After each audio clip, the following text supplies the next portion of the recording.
প্রিয় বন্ধুরা, আপনাদের মাঝে ছিম থাকতে থাকতে এই রেসিপিটা একবার করে হইলেও খাবেন, এটা রিকোয়েস্ট রইল। আর আমার রেসিপিটা ফলো করে একবার রান্না করে দেখতে পারেন কেমন লাগে। তবে এই রেসিপিটা একবার যাকে খাওয়াবেন সে কিন্তু বারবার খেতে চাবে, আর যে খাবে সে কিন্তু বারবার রিকোয়েস্ট আসবে যে ওই রেসিপিটা আবার একটু করে দেন। আর এই সিম থাকতে থাকতে, টাটকা মানে কচি সিম থাকতে থাকতে ডিম দিয়ে এই রেসিপিটা একবার করেন, তাহলে আশা করছি আপনাদের কাছে রেসিপিটা ভীষণ ভালো লাগবে। তবে আজকের রেসিপিটা আপনাদের মাঝে কেমন লাগছে কমেন্ট করতে কিন্তু ভুলবেন না। কাছে দূরে দেশ ও দেশের বাইরে থেকে যে বন্ধুরা আমার ভিডিও সবসময় দেখে এবং সুন্দর সুন্দর কমেন্ট করে, সবাইকে জানাচ্ছি মন থেকে অফুরন্ত ভালোবাসা, অনেক অনেক দোয়া আশীর্বাদ রইল সব বন্ধুদের জন্য। আর এভাবে আমার পাশে থাকুন, একটা লাইক দিয়ে ভিডিওটি কন্টিনিউ করুন এবং ফুল ওয়াচ করে দিবেন। তার কারণ আমি আর একটু ওয়াচ টাইম বাড়ছে না, হাজার হাজার কমেন্ট আসতেছে সাথে সাথে, কিন্তু লাইকও আসতেছে না এবং ওয়াচ টাইম আসতেছে না। তার জন্য কিন্তু আমি এত বার করে আপনাদের বলা, কেউ মন খারাপ করবেন না, সবাই একটু ক্ষমা সুন্দর দৃষ্টিতে এই কথাটা একটু মেনে নেবেন। নমস্কার বন্ধুরা, সবাই কেমন আছেন? আমি পাপড়ি কিচেন ব্লগ থেকে আপনাদের মাঝে চলে আসলাম নতুন একটা রেসিপি নিয়ে। এখানে নিয়েছি একটা পাকা টমেটো কেটে, নিয়েছি কয়েকটা আস্ত সিম, নিয়েছি 4টা ডিম কেটে। আজকে ডিম দিয়ে এই রেসিপিটা করব। একবার যাকে খাওয়াবেন সে কিন্তু এই রেসিপি বারবার খেতে চাইবে। তবে সিম থাকতে থাকতে একবার এই রেসিপিটা করে ফেলেন। এখন আমি কি কি মশলা নিচ্ছি সেটা দেখাচ্ছি। এই টমেটোর অর্ধেকটা এখানে আমি কেটে নিয়েছি। এখানে নিয়েছি একটা পেঁয়াজ, আর নিয়েছি এই যে 5টা রসুনের কোয়া, আর নিয়েছি 5টা 6টা কাঁচামরিচ, আর এখানে নেব একটু সরিষা। তাই আমি সব একসাথে ব্লেন্ড করে নেব। সব কিছু দিয়ে এখানে দিয়ে দিচ্ছি একটু লবণ, আর সম্পূর্ণ মশলা অল্প অল্প লবণে এখানে নিয়েছি সাদা ও কালো সরিষা। এটা আমি এখন ব্লেন্ড করে আসতেছি, সাথে থাকুন বন্ধুরা, কিভাবে রান্না করি দেখতে থাকুন। 5-6টা নিয়েছি, এই যে কয়েকটা চীনাবাদাম, এখন আমি একটু পেস্ট করে নিচ্ছি।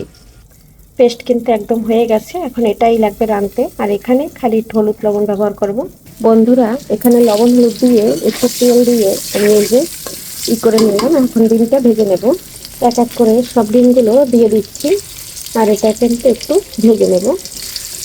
ডিমটা আমি উল্টে পাল্টে দিচ্ছি, আর ডিমটা ফুটতেছে বন্ধুরা, একদম উল্টে দিয়েছি। আর একটু ভাজা হলেই তুলে নেব, বেশি একটা ভাজবো না। ডিমটা তুলে নিয়েছি, এখন সিমটা ভেজে নেব।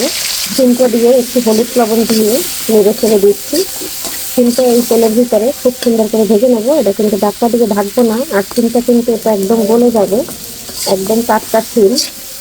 সিমটা কিন্তু ভেজে নিয়েছি, এখন সিমটাও তুলে নিচ্ছি। বেশি ভাজা হলে সিমটা একদম সিদ্ধ হয়ে যাবে, আর যেখানে আমি এখানে লবণ হলুদ দিয়ে দিয়েছি তাই এখন তুলে নিচ্ছি। এখন সিম তুলে নিয়ে এখানে দিয়ে দিচ্ছি কয়েকটা গোটা জিরা, আর দিয়ে দিচ্ছি কালো জিরা। এই 2 ধরনের জিরাই এই রান্নাটা ব্যবহার করব। তেল কিন্তু আমি আর দিচ্ছি না, এখন ব্লেন্ডারের মশলাটা দিয়ে দিচ্ছি। ব্লেন্ডারের মশলা দিয়ে বাটিটা ধুয়ে দিয়ে দিচ্ছি এখানে হলুদ। আর বন্ধুরা, আজান দিচ্ছে 5:30 বাজে। একটু জিরা ও ধনিয়ার গুঁড়া, আর দিচ্ছি একটু ঝালমরিচের গুঁড়া। মশলাটা নেড়ে ছেড়ে কষিয়ে নিচ্ছি। আর এই রেসিপিটা করার জন্য অবশ্যই সরিষাটা ব্যবহার করবেন। বাদাম অপশনালি, দিলে দিবেন, না দিলে না। যারা নিরামিষ খাবেন তারা পেঁয়াজ রসুনটা বাদ রাখতে পারেন। এখন মরিচ মানে লবণ দিয়ে দিচ্ছি স্বাদ অনুযায়ী। আগে লবণ ভাজার সময় দিয়েছি তাই পরিমাণে কম দিয়েছি, আবার মশলা যখন ব্লেন্ডার করেছি তখন একটু দিয়েছি, পরে যদি লাগে দেব। লবণটা দিয়ে সব কিছু দিয়ে মশলাটা কষিয়ে নেব তেল ছেড়ে আসা পর্যন্ত। এই যে দেখুন মশলাটা কিন্তু তেল ছেড়ে দিয়েছে, আর এখানে যেহেতু বাদাম আছে সরিষা আছে তার জন্য কিন্তু তেলটা ছেড়ে দিয়েছে। এখন আমি ভেজে রাখা সিমগুলো দিয়ে দিচ্ছি। ভেজে রাখা সিমগুলো দিয়ে একটু মশলার সাথে কষিয়ে নিচ্ছি।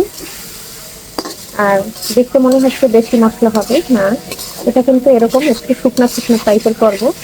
এখানে আমি এখন সামান্য একটু গরম জল দিয়ে দেবো।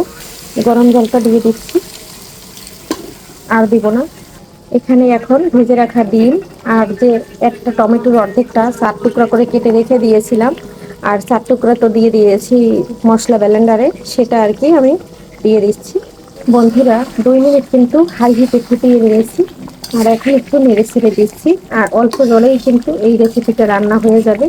টমেটোটাও কিন্তু একদম গলে গেছে, আর এই যে সিমটাও কিন্তু একদম সিদ্ধ হয়ে গেছে। আর যেহেতু একদম টাটকা ফ্রেশ গাছের সিম, তার জন্য কিন্তু আমার রান্নাটা হয়ে গেছে। এই পর্যায়ে আমি একটু জিরার গুঁড়ো দিয়ে দিচ্ছি, যেহেতু সিম তার জন্য কিন্তু এই গুঁড়ো ভাজা জিরার গুঁড়োটা দিয়েছি। এখন আবার একটু নেড়ে ছেড়ে দিচ্ছি। এখন দিয়েছি এখানে ধনেপাতা, আর দেব দুটো কাঁচামরিচ ভেঙে দিয়ে আমি 2 মিনিট ঢেকে রাখবো। জালটা একদম কমিয়ে দিয়েছি, 2 মিনিট ঢেকে রেখে আসতেছি, রান্না হয়ে যাবে, নামিয়ে নেব। 2 মিনিট পরে চলে আসলাম, এই যে দেখুন তেলটা ছেড়ে দিয়েছে, রান্নাটা ফাইনালি হয়ে গেছে। এখন একটু নেড়ে ছেড়ে এখন আমি অফ ক্যামেরায় তরকারিটা বেড়ে নিচ্ছি, সিমের রেসিপিটা, কারণ এক হাত দিয়ে ক্যামেরা ধরি। এই যে দেখুন বন্ধুরা, একদম নামিয়ে নিয়েছি। আর টমেটো কিন্তু একদম আস্ত আস্ত আছে, এই যে 4টা টমেটো দিয়েছি, মানে 4 পিস, সম্পূর্ণ আস্ত আছে। বন্ধুরা কেমন লাগলো আজকে ডিম আর সিমের রেসিপি অবশ্যই কমেন্ট করে জানাতে ভুলবেন না। কে কোথা থেকে দেখছেন অবশ্যই ভিডিওটি কমেন্ট করে জানিয়ে যাবেন। আর সবাই ভালো থাকুন, সুস্থ থাকুন। আজকের মতো এখানে বিদায় নিচ্ছি, বাই।